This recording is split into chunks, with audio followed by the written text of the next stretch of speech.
Dear students, today we have to discuss about the MCQs are based on the Raoult's law of lesson number 2 solution.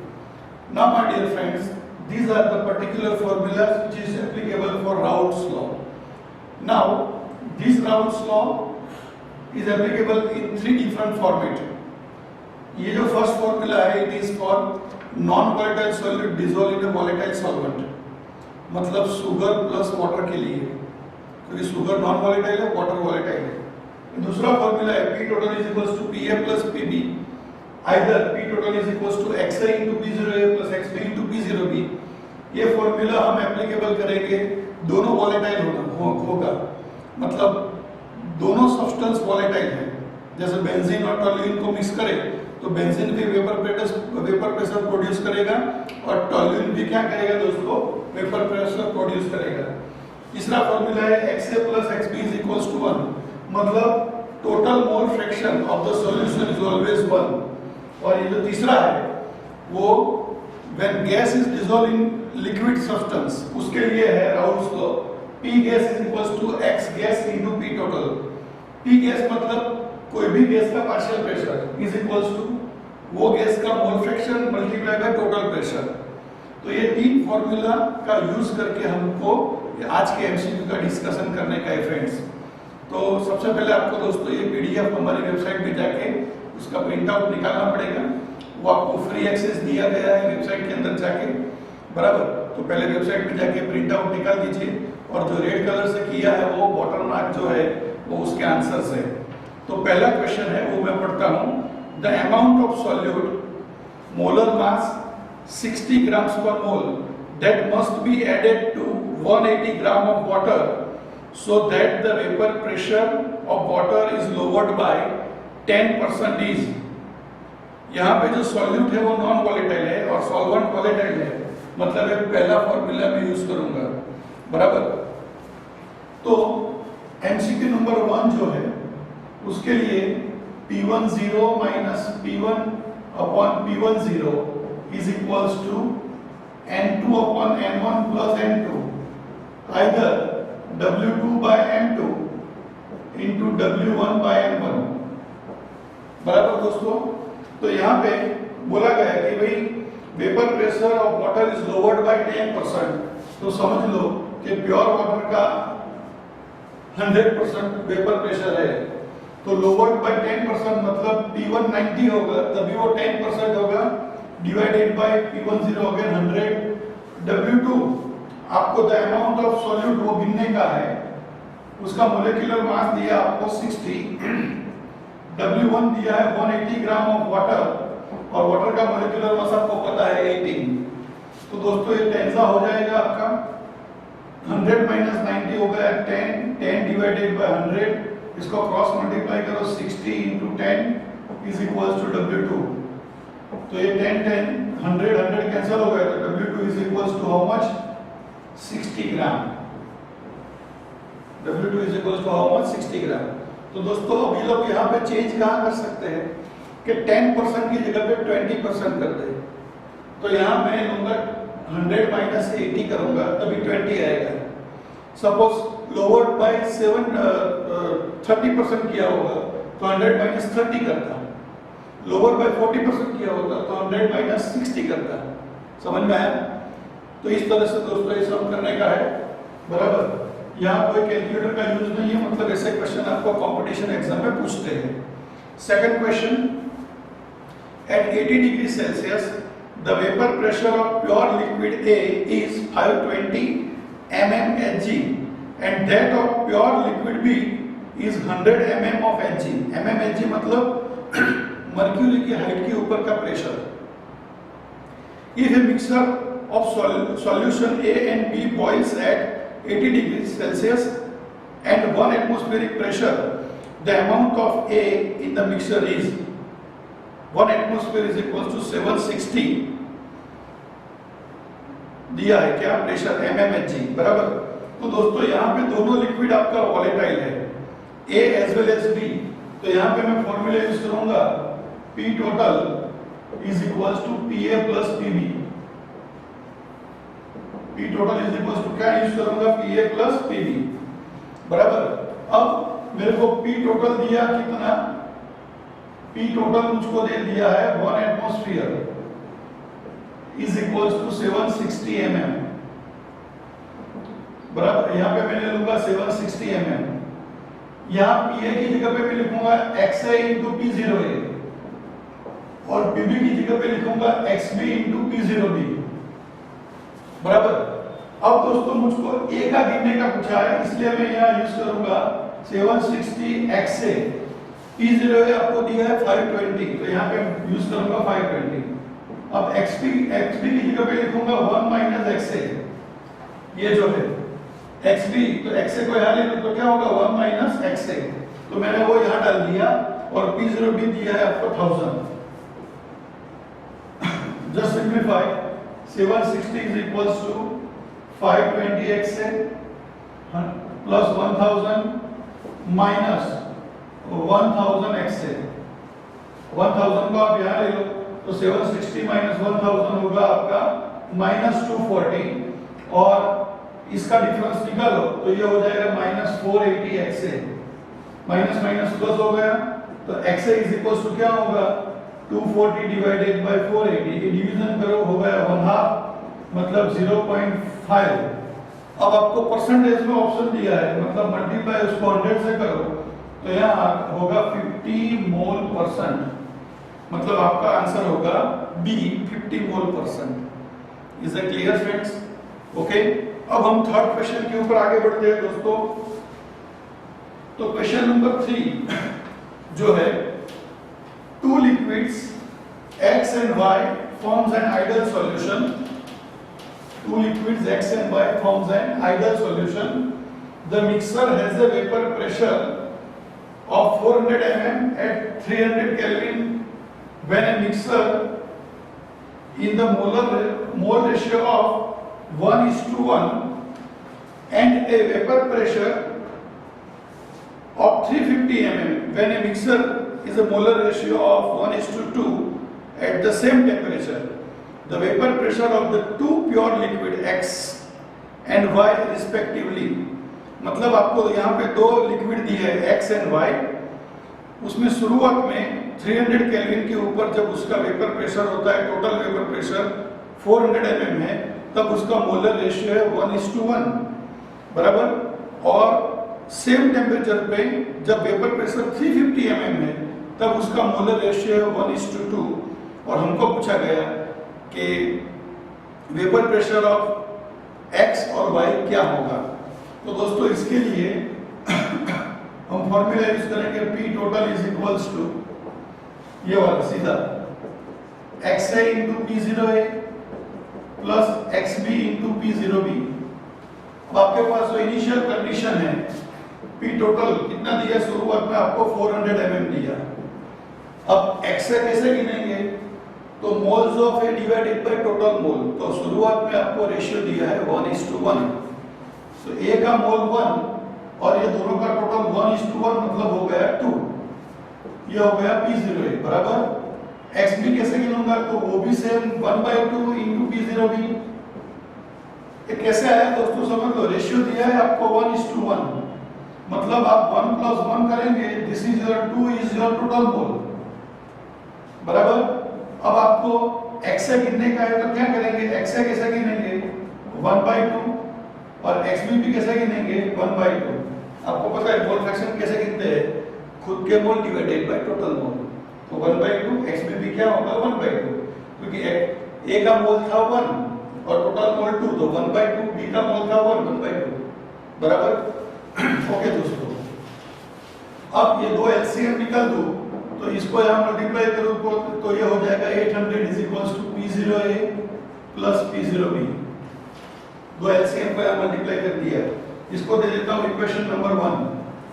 अब दूसरा condition जो है, आपको same 350 mm था, तब XA और मोल रेशियो क्या दिया 1:2, तो 1/3 हो जाएगा। देखो 1:1 था तो कैसे गिना, 1 + 1 करके 2 आया था, तो 1:2 में क्या होगा 1 + 2 3 हो जाएगा, तो 1/3 P0A प्लस 2/3 P0B। इसमें क्यों 2/3 हुआ, क्योंकि बी के खुद के मोल थे 2 और टोटल मोल था 3, इसलिए 2/3। अब एलसीएम 3 आएगा, वो यहाँ मल्टीप्लाई हो जाएगा, तो ये multiplication 1050 is equals to P0A plus 2P0B। अब क्या करो, इक्वेशन 2 माइनस इक्वेशन 1 करो, इसमें से सब्ट्रैक्ट करो, तो ये आपका हो जाएगा 1050 माइनस 800 तो 250। P0A P0 कैंसिल हो जाएगा और 2P0B में से P0B चला गया, तो ये रह गया आपका P0B। मतलब P0B mm हो गया आपका कितना दोस्तों, 250 mm। समझ में आया? अब ये 250 mm को आप यहाँ डाल दो, बराबर। तो क्या करेंगे, 800 is equals to P0A plus 250, तो 250 को आप यहाँ ले लो, तो what about your P0A, it becomes 550 mm। तो आपका P0A हो गया 550, P0B हो गया 250, मतलब आपका आंसर होगा D, 550 mm and 250 mm। Is that clear? Okay? Sure? Okay friends। अब आएगा आपका 4th नंबर का MCQ। 4th नंबर के MCQ में क्या दिया है, same two liquid X and Y form an ideal solution। A 300 Kelvin vapor pressure of the solution containing 1 mole of X and 3 mole of Y is 550 mm at Hg। मतलब पहले formula use करूंगा, P total is equals to XA into P0A plus XB into P0B। शुरुआत का condition के हिसाब से जब 550 mm atmospheric pressure है, तब ये जो है आपका 1/4 P0A प्लस 3/4 P0B होगा। क्यों ऐसा हुआ? क्योंकि A का मोल 1 था, B का मोल था 3, 1 प्लस 3 हो गया 4, तो 1/4 is the mole fraction of A and 3/4 is the mole fraction of B। 4 LCM निकालो, इसको यहाँ मल्टीप्लाई करो, तो हो जाएगा 2200 is equals to P0A plus 3P0B।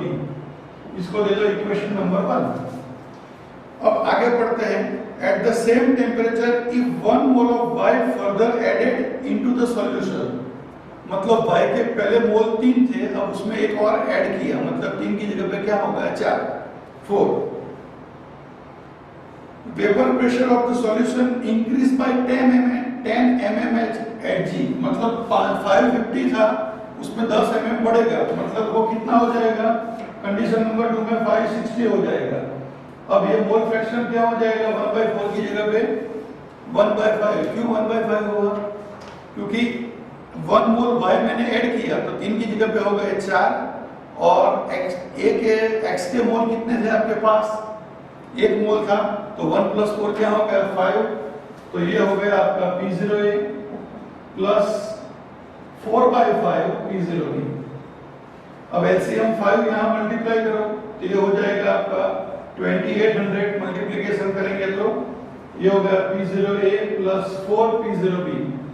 ये आप दे दो इक्वेशन नंबर 2 से 2 माइनस 1 करो, इक्वेशन 2 माइनस इक्वेशन 1, तो क्या हो जाएगा, ये हो जाएगा आपका 600, ये दोनों का डिफरेंस।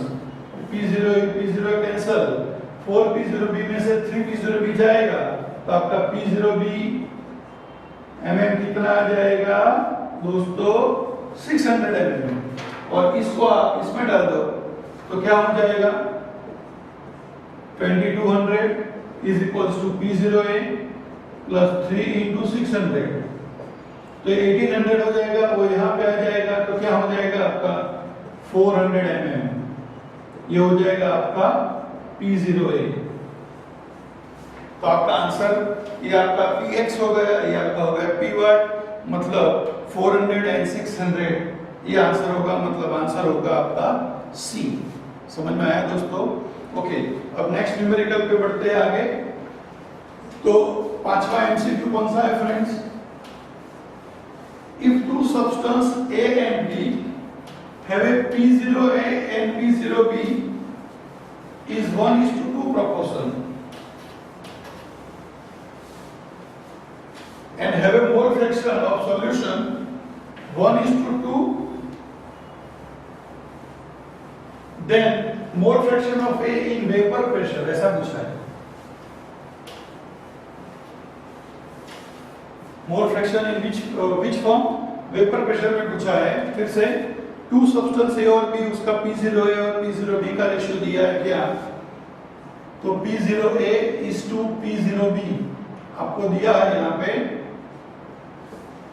कितना दिया है, 1:2 बराबर। ये आपको मोल रेशियो दिया है, वेपर प्रेशर का रेशियो दिया है, और मोल फ्रैक्शन दिया है कितना, XA is to XB, कितना दिया, 1:2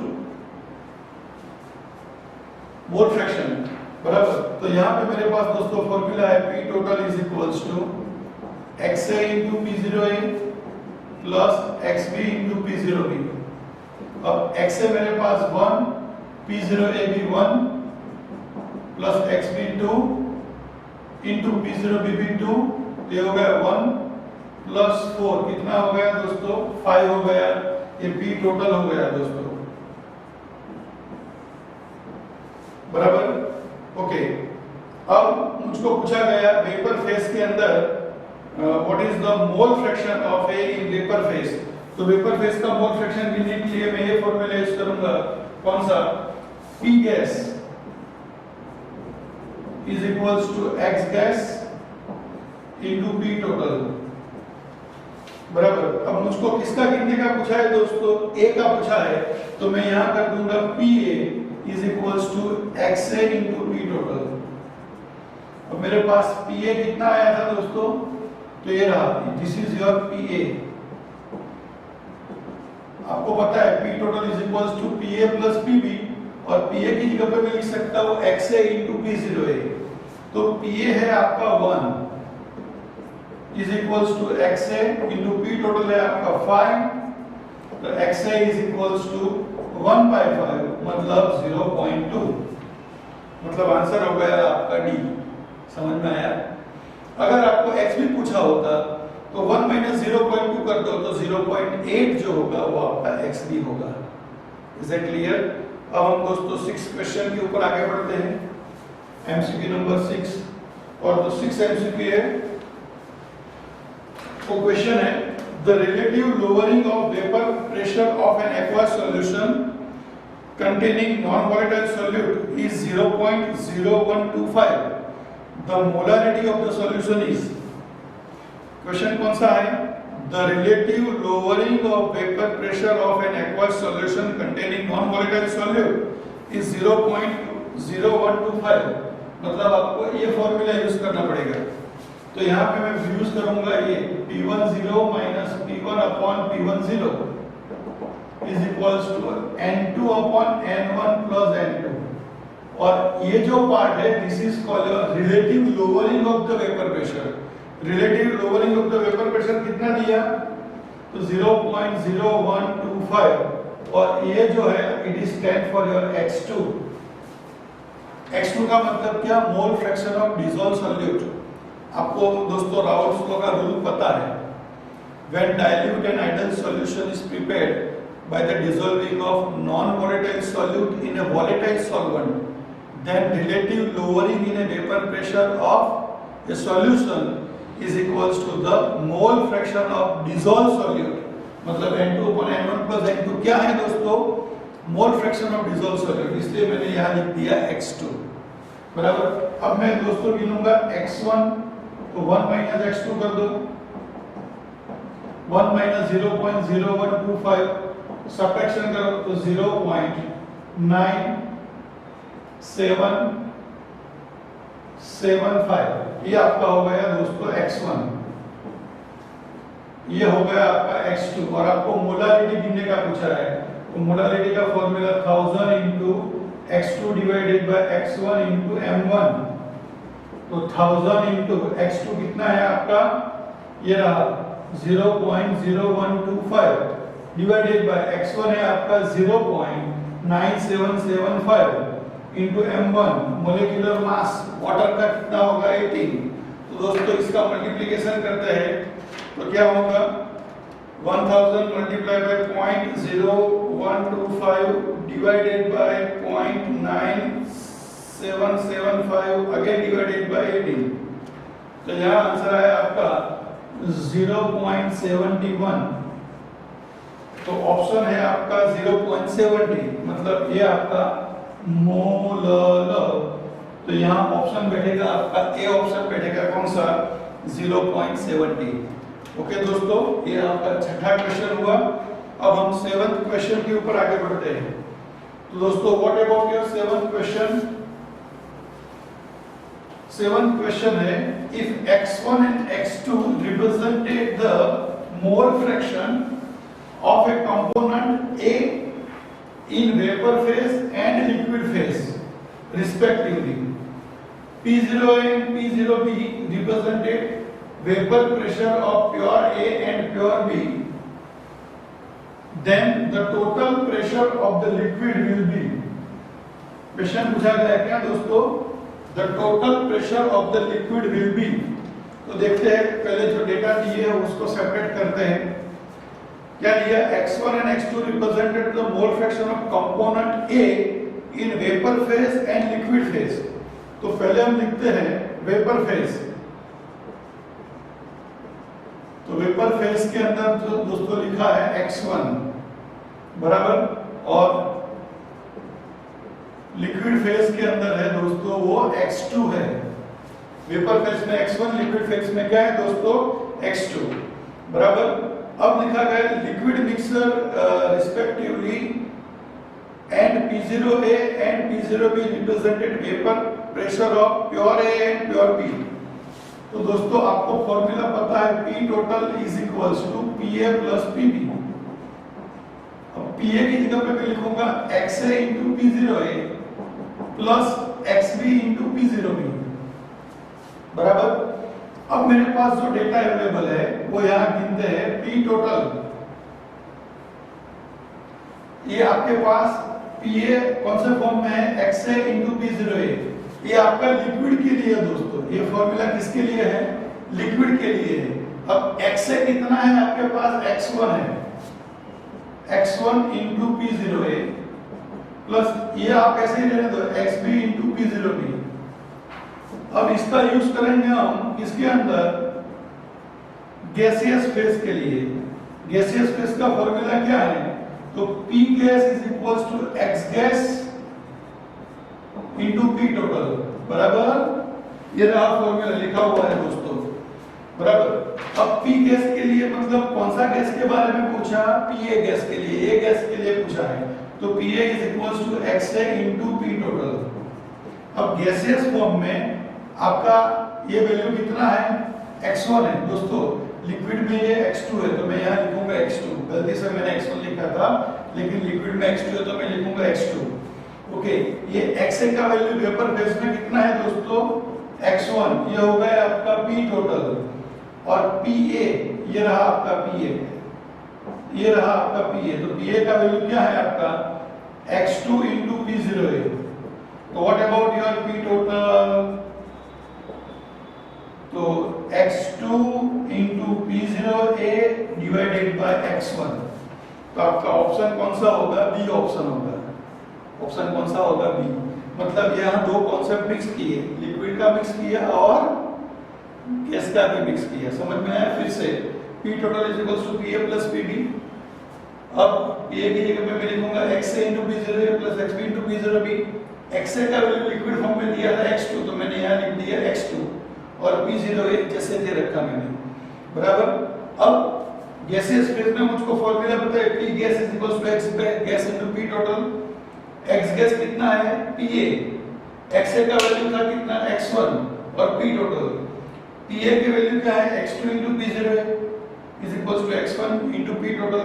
X1 को आप नीचे ले लो तो P टोटल मिल गया क्या, X2 इंटू P0A बराबर। ये लोग चेंज क्या कर सकते हैं दोस्तों, तो ये यहाँ x2 डाल दे, यहाँ x1 डाल दे, तो ये ऊपर नीचे हो जाएगा। तो ऐसे वो लोग वेरिएशन कर सकते हैं, लेकिन इस तरह से कॉम्बो पैक के अंदर भी आपको ऐसा क्वेश्चन पूछ सकते हैं। ओके फ्रेंड्स, अब आपका 8th क्वेश्चन आएगा। क्वेश्चन है, on mixing heptane and octane form an ideal solution at 373 Kelvin, the vapor pressure of two liquid components are 105 kilopascal and 40 kilopascal respectively. Vapor pressure of the solution obtained by the mixing of 25 gram of heptane and 35 gram of octane will be, मतलब दोनों liquid है तो पहले मैं गिनूंगा क्या A for में लिख देता हूं हेप्टेन, ए स्टैंड फॉर हम दोस्तों हेप्टेन और बी स्टैंड फॉर हम कर देते हैं ऑक्टेन। तो यहां मैं गिनूंगा Na तो WA/Ma और Nb को कैसे गिनूंगा WB/Mb।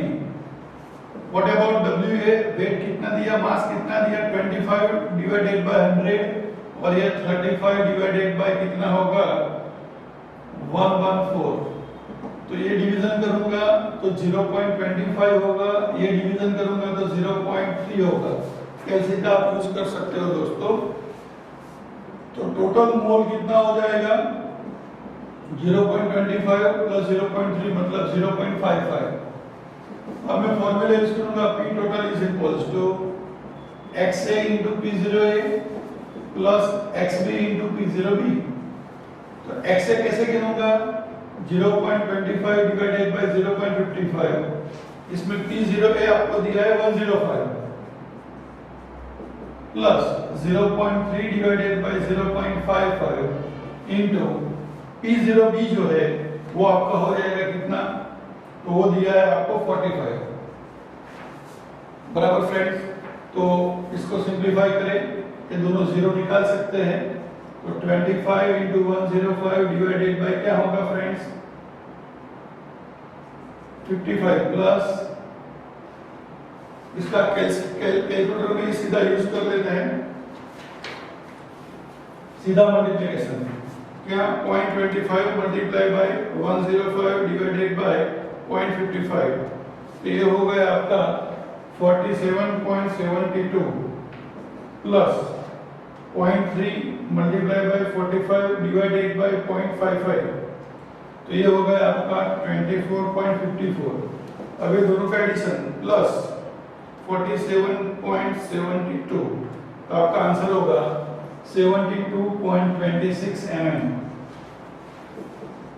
सॉरी किलो पास्कल आएगा दोस्तों, क्योंकि ये दोनों वैल्यू आपको किलो पास्कल में दिया है। तो ये हो गया आपका क्या P टोटल। समझ में आ रहा है ना फ्रेंड्स। तो इस तरह से आपको ये न्यूमेरिकल्स के अंदर आपको आगे बढ़ने का है। अब हम 9th क्वेश्चन के ऊपर आगे बढ़ते हैं। तो जो क्वेश्चन नंबर 9 है आपका, देख लो क्या है। One component of A solution follows Raoult's law.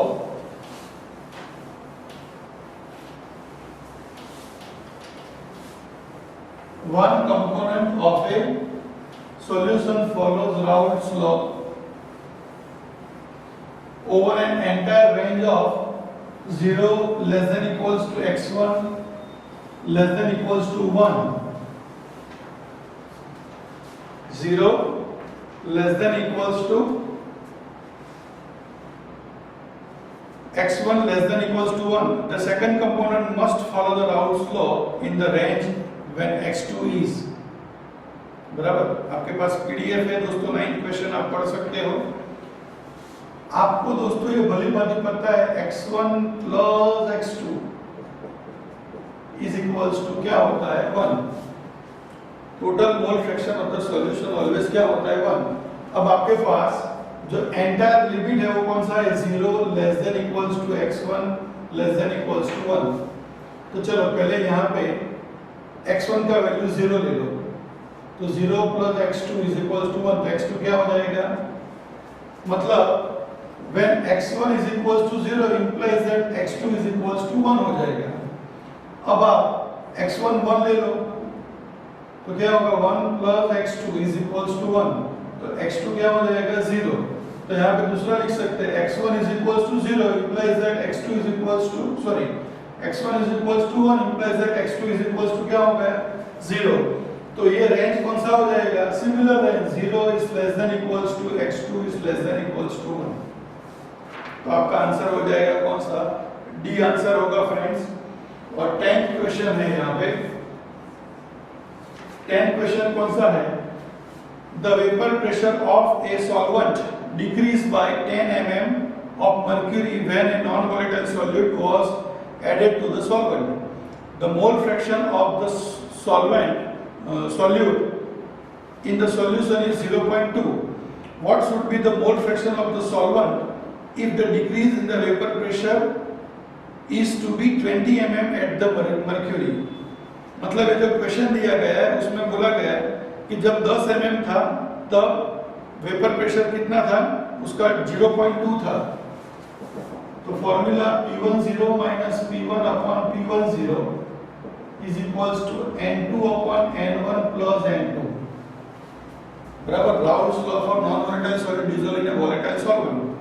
क्या बोला गया है, the vapour pressure of a solvent decrease by 10 mm of mercury when a non volatile solute dissolve in a non-volatile solute was added to the solvent. The mole fraction of the solute is become 0.2. मतलब ये आपको दे दिया 0.2 और ये हो गया आपका 10, decrease बोल दिया कि ये 10 है, इसको दे दो आप इक्वेशन नंबर 1, बराबर।